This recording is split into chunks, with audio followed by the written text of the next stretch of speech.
A história muitas vezes é escrita com o sangue dos vencidos e a tinta dos vencedores. Mas há momentos em que ela se torna um campo de batalha ideológico, onde a verdade é disputada palavra por palavra, documento por documento. No início dos anos de 1930, na União Soviética, um período em que milhões de vidas foram ceifadas pela fome devastadora, o epicentro foi a Ucrânia. Para o Ocidente liberal, o evento batizado como Holodomor, ou a morte por fome, foi um crime de Estado deliberado, um genocídio planejado por Joseph Stalin para esmagar nacionalistas ucranianos. Para as correntes marxistas-leninistas, a narrativa ocidental é um mito construído pela propaganda anticomunista, que ignora as secas históricas, sabotagem de grandes fazendeiros e a necessidade urgente de uma industrialização do país. Mas afinal, o Holodomor foi um plano de extermínio deliberado ou uma tragédia humanitária fruto de somatórios erros de gestão e a força da natureza?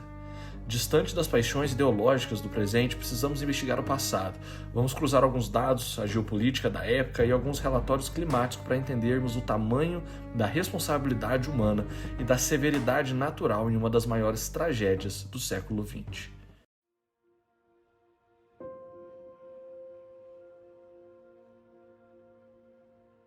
Para compreender a tragédia que se abateu sobre os campos no início dos anos de 1930, é preciso primeiro compreender o tamanho da paranoia e da urgência que governavam Moscou. A União Soviética, da virada da década de 20 para a década de 30, era um experimento totalmente isolado. O país havia sobrevivido a uma guerra mundial, uma revolução sangrenta e uma guerra civil devastadora que deixou a economia em frangalhos.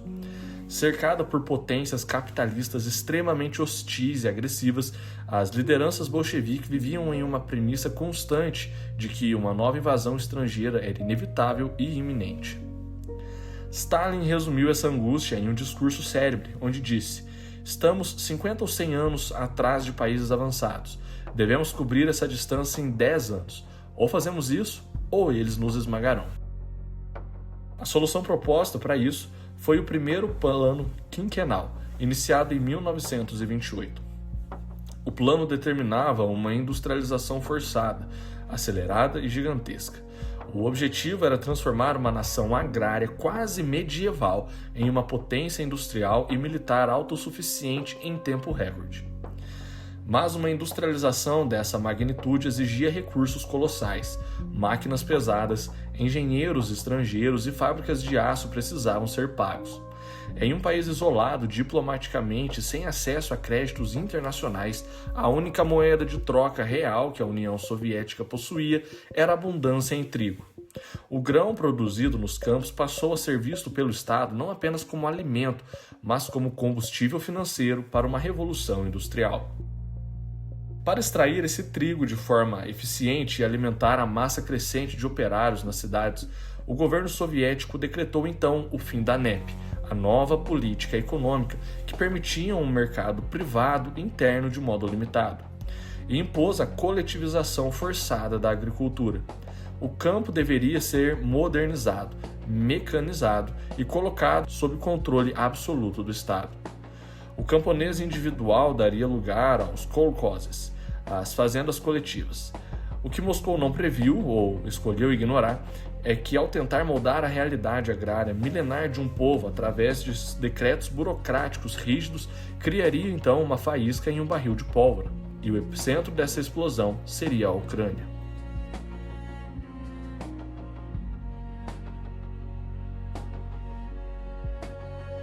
Quando as diretrizes de Moscou chegaram às terras férteis da Ucrânia, o que o Estado soviético viu como progresso, o campesinato local viu como uma declaração de guerra. A Ucrânia era o celeiro da Europa, uma região de solo riquíssimo, onde a tradição da pequena propriedade camponesa era um forte sentimento de identidade nacional. A imposição das fazendas coletivas, nesse sentido, os kolkhozes, significava que o camponês deveria abrir mão de sua terra, de seus animais e do fruto do seu trabalho em nome de uma burocracia estatal distante. A resistência foi imediata e feroz, e no centro desse conflito, o governo soviético identificou um dos seus principais inimigos, o kulaks. Originalmente o termo designava os fazendeiros ricos, que empregavam mão de obra e acumulavam capital. No entanto, à medida que a tensão aumentava, a definição kulak tornou-se então elástica demais e extremamente perigosa.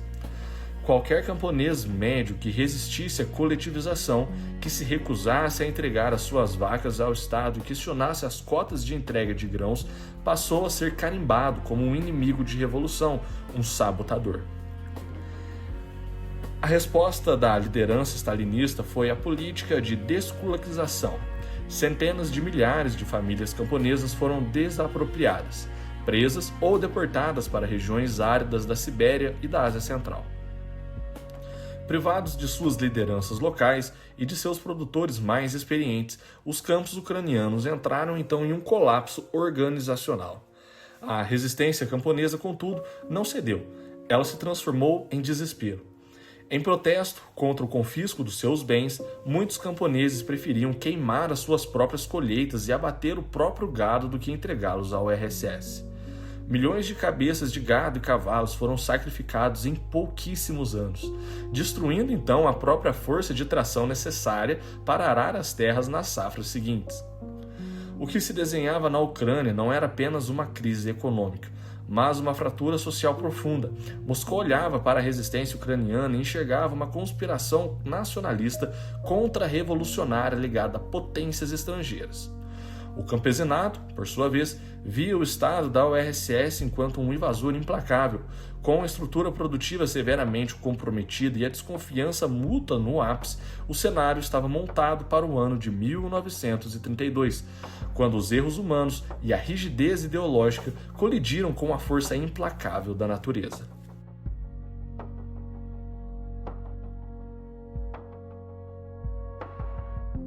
No ano de 1932, marcou-se então um ponto de não retorno. O que antes era uma crise de produção e um conflito político, transformou-se em uma catástrofe humanitária de proporções bíblicas. As estimativas oficiais de colheita projetadas pelos planejadores em Moscou, baseadas em metas irreais, estavam completamente descoladas da realidade do campo.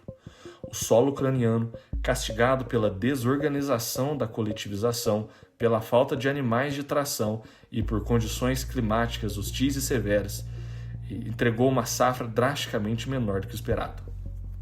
Mesmo diante desse cenário de escassez, as lideranças soviéticas recusaram-se a recuar nas cotas de exploração, nas cotas de exportação e abastecimento das cidades. Moscou interpretou os relatórios de escassez vindos da Ucrânia como uma realidade não técnica ou climática, mas como uma manobra deliberada dos camponeses para esconder grãos e sabotar o plano industrial. A resposta do Estado foi uma rigidez implacável. Em 1932, agosto de 1932, entrou em vigor a chamada Lei das 5 Espigas. Qualquer pessoa, incluindo mulheres e crianças, que fossem flagradas colhendo o equivalente a algumas poucas espigas de trigo de um campo coletivo para saciar a própria fome, poderiam ser punidas com fuzilamento ou 10 anos de trabalho forçados no gulags. Brigadas de ativistas do Partido Comunista e forças de segurança foram então enviadas para varrer as vilas ucranianas, revirando assoalhos, poços e paredes em busca de qualquer punhado de comida oculto. A fome instalou-se de forma absoluta. Vilas inteiras na Ucrânia, além de regiões ao sul da Rússia e do Cazaquistão, foram cercadas militarmente e isoladas em listas negras. Camponeses famintos foram proibidos de viajar para cidades ou de cruzar fronteiras regionais em busca de apoio e sustento. O celeiro da Europa tornou-se então um cemitério a céu aberto. Relatos de sobreviventes daquele período descrevem um cenário de horror inimaginável. Pessoas consumindo grão, cascas de árvore, couro de sapato, animais de estimação e coisas ainda piores. Em casos extremos e desesperados, o colapso psicossocial levou até a atos de canibalismo. O tecido social foi então completamente dilacerado.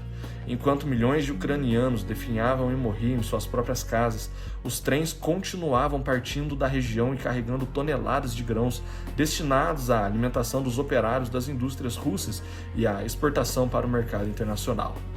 A urgência da URSS havia triunfado, mas triunfado sobre a própria vida humana.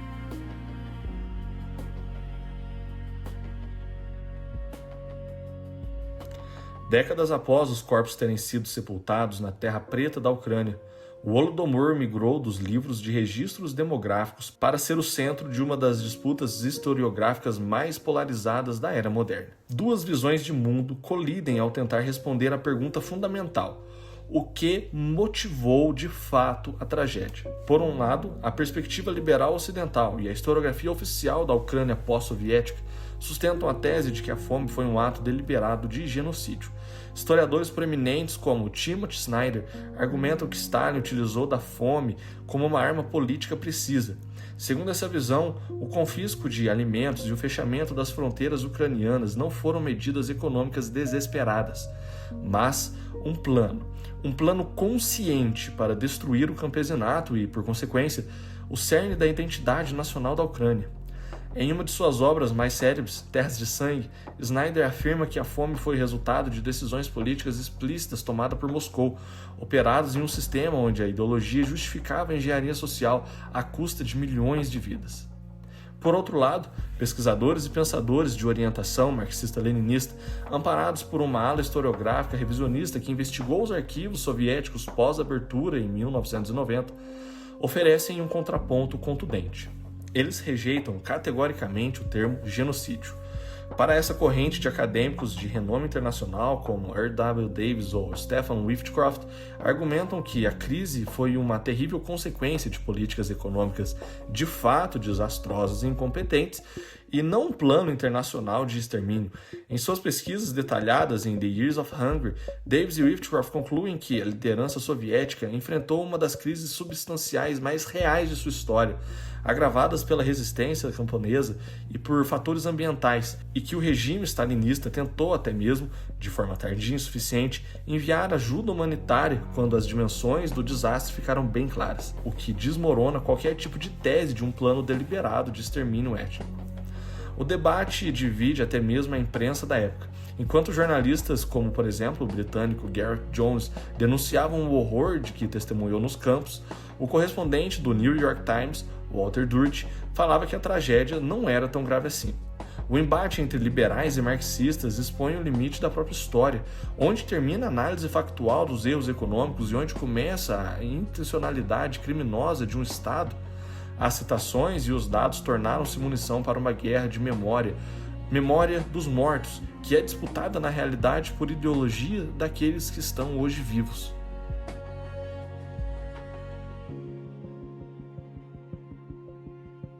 Afastando-nos do calor das trincheiras ideológicas e olhando para o conjunto das evidências coletadas em quase meio século, a verdade histórica sobre o Holodomor revela-se não como uma linha reta, mas como uma teia complexa e sombria.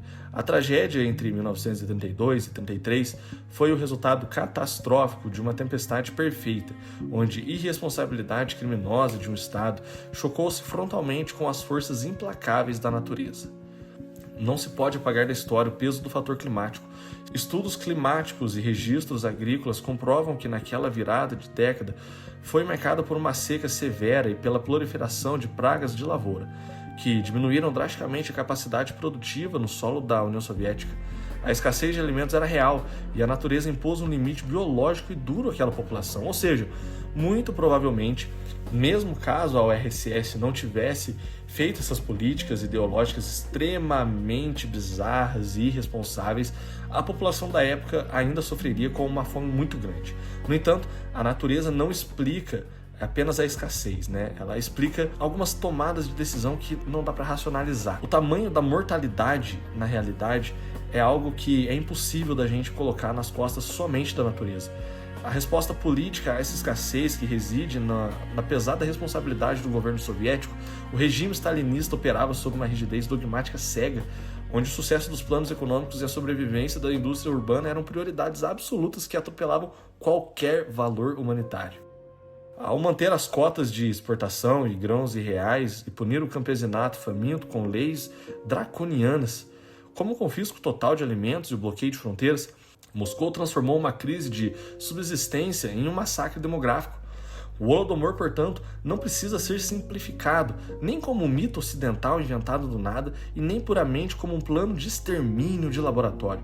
Ele é a manifestação mais brutal do que acontece quando o dogmatismo ideológico e a paranoia geopolítica de um Estado ignoram leis ecológicas da vida real, leis que levam a nossa humanidade a ser científica, leis que precisam ser entendidas, né? O valor da vida humana. A grande lição que fica cravado é de que a engenharia social, quando desprovida de humanidade, executada sobre um manto de autoritarismo, é capaz de potencializar vários flagelos da natureza. Que a memória daqueles milhões de camponeses esquecidos no inverno de 32 sirva não como combustível para novos ódios, mas como um alerta sobre os perigos da tirania, do desprezo pela ciência e do desprezo pela realidade dos fatos. Bom, meu nome é Léo. Esse foi mais um vídeo aqui dos Estudos Históricos. Caso você curta vídeos desse tipo, peço para que você se inscreva nesse canal, dê o seu comentário, deixe sua curtida. É de suma importância pra gente. Do mais é isso, até a próxima e tchau, tchau.